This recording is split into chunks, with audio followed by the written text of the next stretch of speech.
Você vem acompanhando os nossos conteúdos, o nosso bate-papo, as nossas aulas, você vai perceber que esse desafio ficou para você fácil. Porque para respondê-lo, você precisa de uma noção da anatomia que você já tem. Vamos identificar a estrutura, a síndrome do tronco aqui presente. Então a imagem do desafio é exatamente essa.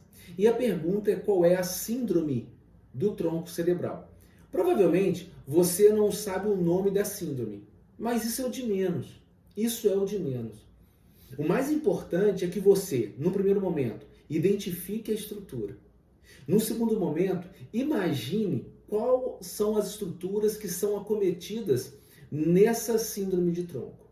Se você conseguiu até aí, você está no caminho. Você está ganhando bagagem, você vai estar ganhando conhecimento. Eu vou provar para vocês que todo o conteúdo que foi dado até agora, se você vem acompanhando, você responde a grande maioria. O nome da síndrome provavelmente não, mas as estruturas que nela estão acometidas, com certeza você vai responder. Então vamos lá. Inicialmente você observa aqui uma imagem de ressonância num corte axonal. Tudo bem, aqui a proposta não é neuroimagem. Aqui você tem a sequência FLAIR, só por curiosidade, e aqui a DWI. Beleza. Qual a estrutura que está acometida? Você inicialmente observa essa imagem aqui. E nós já vimos em postagens anteriores qual é a imagem que faz você lembrar do Mickey. Você lembra disso? Neuroimagem do mesencéfalo, lembra disso? Que a gente colocou uma imagem do Mickey? É essa. Então, a imagem, a estrutura anatômica em foco aqui é o mesencéfalo mais uma vez. E só lembrando que o mesencéfalo, ele é a porção cranial, a porção superior do tronco encefálico. Então, esse conhecimento você tem. Vamos prosseguir para outro conhecimento que você tem. Porque se você dividir aqui o mesencéfalo, você tem aqui as orelhas do Mickey, observe, que nós chamamos lá de tronco ou pedúnculo cerebral. Pedúnculo cerebral. Em outro post, em outra aula, em outro bate-papo, nós vimos o quê? Que no pedúnculo cerebral está descendo uma via muito importante. Essa via, denominada via córtico-espinhal ou via piramidal. Vai lá no post para você entender melhor essa via. E você vai perceber que ela passa aqui, ó. Ela passa no pedúnculo cerebral. Beleza? Em outros posts também, em outros bate-papos, nós vimos o seguinte. Nós vimos os nervos cranianos. Lembra da sequência 2244? Volta lá para você ver. 2244 é a fórmula que a gente divide os nervos cranianos. Os primeiros dois a gente elimina, porque o olfatório e o óptico não tem aí origem no tronco encefálico, e a sequência é 244. Então, primeiro e segundo eliminou, os próximos dois, que é o óculo-motor e o troclear, que é o terceiro e quarto, tem origem aonde? No mesencéfalo. Vale a pena você relembrar essa regra lá no início dos nossos bate-papos, das nossas aulas, a regra 2244. Como você topografa os nervos cranianos no tronco encefálico. Então você sabe aqui que nessa localização você tem também o núcleo do terceiro par de nervo craniano. E recentemente nós vimos que esse nervo craniano, ele nasce aqui no mesencéfalo e ele vai sair, ele vai emergir do tronco aqui na fossa interpeduncular. Então observe, nós temos aqui o mesencéfalo acometido. E qual a estrutura do mesencéfalo? A sua posição, a sua topografia ventral, a sua topografia anterior.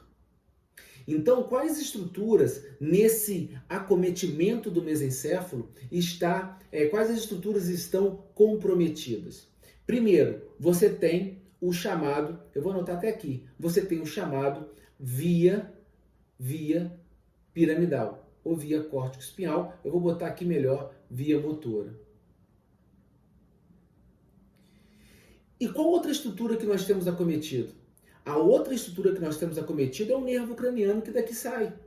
E o nervo craniano que daqui sai, nós acabamos de falar, é o oculomotor. Ou seja, você tem uma síndrome de terceiro par craniano. Então vamos raciocinar. O nosso paciente, esse paciente, ele vai ter uma síndrome de terceiro par craniano. O que eu chamo de uma síndrome de terceiro par? Uma síndrome de lesão de óculo motor. O nosso paciente vai apresentar pitose, que é a queda da pálpebra.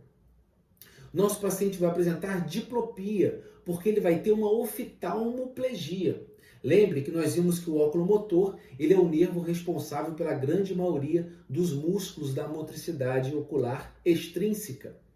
Então você tem a pitose, você tem a oftalmoplegia e você também vai ter um déficit pupilar aferente. Até porque, lembre, terceiro par craniano, ele além da função motora do óculo motor, ele tem aquele núcleo parasimpático chamado de Edinger-Westphal, que também vai estar acometido nessa síndrome. E tudo isso, essa síndrome de terceiro par, vai estar acometido ipsilateral à lesão, ou seja, do mesmo lado da lesão. Em relação à via motora, a via motora passa aqui no pedúnculo cerebral, região ventral, região anterior do mesencéfalo. Só que, vai lá na aula de via piramidal, a via córtico-espinhal, ela sai do córtex e vai para a medula espinhal. Só que ela cruza. Por isso que o seu hemisfério direito é responsável pelos movimentos do seu corpo, do seu lado do corpo esquerdo e vice-versa. O hemisfério esquerdo pelo do corpo direito. O detalhe é o seguinte, a via motora ela cruza onde? Ela cruza na decussação das pirâmides no bulbo. Percebam, mesencéfalo é a porção mais cranial. Mesencéfalo, ponte e bulbo. Então é óbvio para você que o mesencéfalo está acima do bulbo. O mesencéfalo está acima do cruzamento. Se o mesencéfalo está acima do cruzamento, o comprometimento motor, seja uma hemiplegia ou uma hemiparesia, ela vai ser contralateral. Então, pelos conhecimentos, você já percebe lesão de terceiro e lesão da via motora.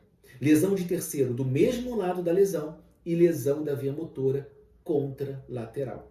E para a gente finalizar o desafio, qual o nome da síndrome? É síndrome de Weber. E a gente fecha o nosso desafio. Mas lembrando que o mais importante aqui não é que você saiba a síndrome de Weber. O mais importante é você olhar essa imagem, identificar que é o mesencéfalo, identificar que é a porção ventral, identificar o acidente que é o pedúnculo cerebral e que ali passa a via motora, e também que ali você tem a saída do terceiro par de nervo craniano. E só mais um detalhe do detalhe. Se você lembrar, a sobrancelha do Mickey é a substância negra. E a substância negra, se ela tiver acometida também, o paciente pode apresentar, junto nessa síndrome, um parkinsonismo contralateral. Então, é essa a síndrome de Weber, é essas estruturas que é importante que você saiba para a sua prática clínica.